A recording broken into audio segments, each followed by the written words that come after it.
Sintayong optimis bungkam Vietnam di Hanoi. PSSI pamer sponsor baru. Ex-punggawa Garuda yang menjadi mualaf. Simak informasi selengkapnya sebagai berikut.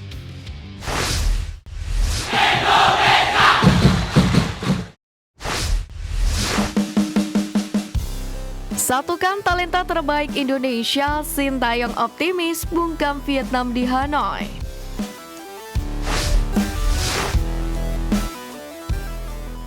Pelatih Timnas Indonesia Sintayong akhirnya buka suara jelang dua laga menghadapi Vietnam pada laga lanjutan Grup F kualifikasi Piala Dunia 2026 putaran kedua.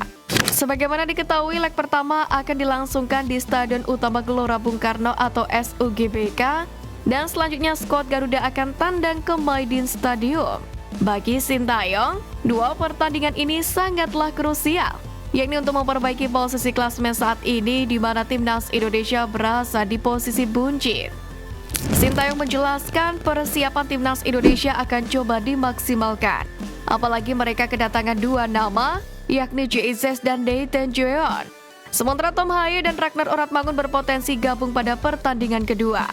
Menariknya, Sintayong sudah melakukan pendekatan dengan beberapa pemainnya, terutama saat dia berada di Eropa dan melihat beberapa pemain skuad Garuda tampil. Menurut pelatih asal Korea Selatan tersebut, semua pemain satu visi, yakni untuk bisa memberikan kemenangan. Untuk itu, Coach Sintayong juga berharap pasukannya tidak hanya tampil maksimal di SUGBK, namun akan mencoba mengalahkan Vietnam di depan supporter sendiri. Hal tersebut akan jadi misi utama di bulan Maret ini. Sementara itu, Ketua Umum PSSI Erick Thohir sendiri telah diberikan bocoran oleh Sintayong, yakni tentang strategi rotasi dan komposisi pemain yang ideal untuk Timnas Indonesia. Menurutnya, saat ini skuad Garuda sudah cukup ideal untuk menjalani laga-laga krusial. Untuk itu, Erick Thohir mengingatkan untuk tidak lagi membedakan pemain diaspora dan lokal. Pria yang juga menjabat sebagai Menteri Badan Usaha Milik Negara atau BUMN itu menegaskan, yang terpenting adalah semangat para pemain untuk membela skuad Garuda.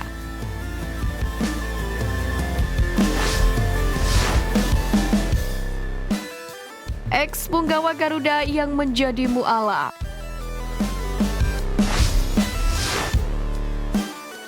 Pertama, Diego Michels. Diego Michels pernah jadi andalan Timnas Indonesia usai resmi dinaturalisasi jadi WNI pada 2011. Dia memiliki keturunan Indonesia dari sang ayah, Robbie Michels. Sementara ibunya yakni Annette Kloppenburg diketahui berasal dari Belanda. Diego pun kemudian memutuskan menjadi mualaf pada 2012. Diego mengaku mantap masuk Islam murni atas keinginan diri sendiri. Semenjak menjadi mualaf, Diego pun turut menjalani puasa di bulan Ramadan, termasuk bulan ini.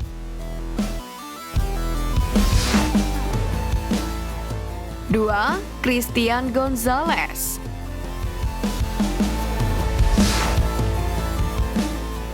Christian Gonzalez resmi menjadi warga negara Indonesia pada 2010.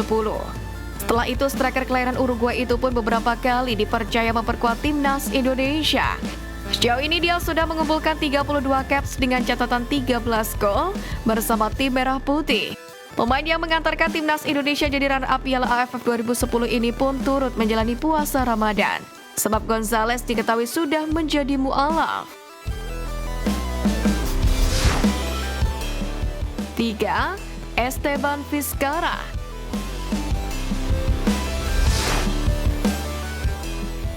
Sama seperti Christian Gonzalez dan juga Diego Michels, Esteban Vizcarra memutuskan menjadi mualaf.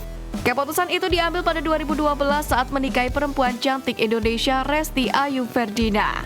Tak ayal, pemain yang pernah membela Timnas Indonesia ini juga aktif menjalani puasa Ramadan. Sejauh ini Esteban Vizcarra memang sudah pernah merasakan membela Timnas Indonesia saat melawan Myanmar, yakni di laga uji coba yang berlangsung pada 2018.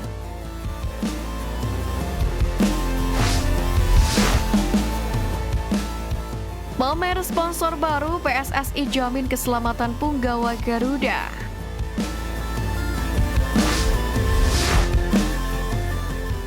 Kabar baik menghampiri para punggawa Garuda usai PSSI resmi menggandeng sponsor baru. guna menjamin keselamatan pemain selama menjalani pemusatan latihan hingga pertandingan. Melalui Ketua Umum PSSI Erick Thohir, PSSI memastikan telah menjalin kerjasama dengan Mandiri InHealth, yakni untuk asuransi perlindungan pemain timnas Indonesia. Oleh sebab itulah para pemain tidak lagi perlu khawatir untuk tampil habis-habisan di atas lapangan. Tidak hanya itu, pemain-pemain timnas Indonesia, seluruh staf pelatih, hingga supporter yang mendukung skuad Garuda juga akan diberi perlindungan. Bukan kesehatan namun lebih kepada jiwa. Ketua Umum PSSI Erick Thohir cukup senang dengan adanya kerjasama ini. Kerjasama ini membuat penggawa timnas Indonesia merasa lebih aman saat bermain di atas lapangan. Karena itu alhamdulillah juga kita bisa mengcover pertandingan-pertandingan timnas. Untuk para supporter tentu yang ini bagian juga dari perlindungan. Kita tidak mengharapkan hal yang tidak baik, tapi juga kita berharap supporter bertanggung jawab karena kami hadir sekarang. Dari segi asuransinya, dan ini salah satu terobosan yang luar biasa, ujar Erick Thohir. Sejatinya bukan kali ini saja PSSI menjalin kerjasama dengan perusahaan asuransi. Sebelumnya pada 2018, PSSI juga menjalin kerjasama dengan perusahaan yang sama, yakni untuk timnas Indonesia. Pada awal 2023, PSSI juga menjalin kerjasama dengan BPJS Kesehatan. Perusahaan milik pemerintah ini menanggung biaya kesehatan bagi wasit dan mantan pemain timnas Indonesia. Namun, Erick Thohir juga berharap adanya partner baru ini bisa menjadi motivasi lebih bagi skuad Garuda. Apalagi timnas Indonesia akan melewati berbagai agenda padat dalam waktu dekat ini. Di antaranya, ada kualifikasi Piala Dunia 2026 zona Asia, Piala Asia U23, dan Piala AFF. Yang mana beberapa agenda tersebut akan dijalani oleh timnas Indonesia berbagai kelompok usia. Sementara bagi timnas seniornya, tentu kerjasama tersebut sangat menguntungkan, sebab akan menjamin keselamatan para pemain lantaran bakal menghadapi timnas Vietnam yang terkenal memiliki permainan keras.